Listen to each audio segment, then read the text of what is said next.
വായിച്ച ഒരു പുസ്തകം മനസ്സിനെ ഏറെ പിന്തുടർന്നുകൊണ്ടിരുന്നു.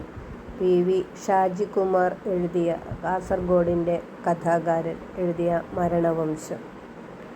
തച്ചോളിപ്പാട്ടുകളിലെ കുടിപ്പകയെ ഓർമ്മിപ്പിക്കുന്ന വിധത്തിൽ കുടിപ്പകയിലൂടെ ഒടുങ്ങിപ്പോകുന്ന ഏർക്കാന എന്ന നാടിൻ്റെ കഥ.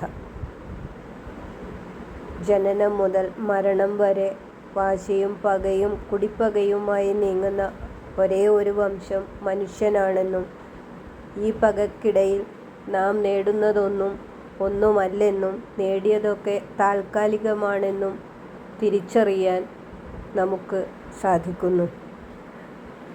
കുഞ്ഞമ്മാർ കൊട്ടൻ, ജാനകി, ഗോപാലപണിക്കർ എന്നിവരുടെ പരമ്പരകളിൽപ്പെടുന്ന ആളുകൾ ഭാസ്കരനിൽ അവസാനിക്കുന്നു.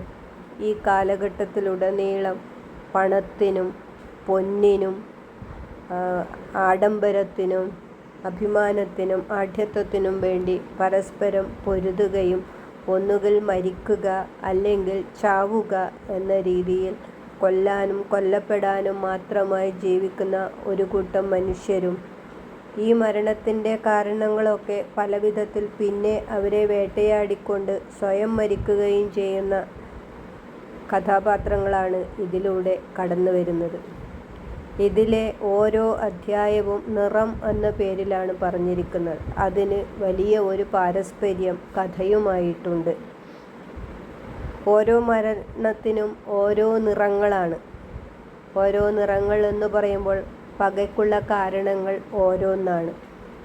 അങ്ങനെ നമ്മൾ മനസ്സിനെ വല്ലാതെ സ്വാധീനിക്കാൻ കഴിയുള്ള, എനിക്ക് എൻ്റെ മനസ്സിനെ സ്വാധീനിച്ച ഒരു നോവലാണ് മരണവംശം. വായിച്ചു പോകാവുന്ന ഒരു കഥ, ഏറെ മടുപ്പില്ലാത്തത്. ഇതിലുപയോഗിച്ചിരിക്കുന്ന ഭാഷ ഒരു കാലഘട്ടത്തിൽ ആത്മാവിനോട് സംസാരിക്കുന്ന ഭാഷയാണ്. കാലചക്രത്തിനിടയിൽ നമ്മുടെ ഭാഷയുടെയും സംസാരത്തിൻ്റെയും ഒക്കെ രീതി മാറിയപ്പോഴും ഒരു കാലഘട്ടത്തെ അതേപടി ആവിഷ്കരിക്കാൻ കഥാകാരൻ അല്ലെങ്കിൽ നോവലിസ്റ്റ് ശ്രമിച്ചിട്ടുണ്ട്.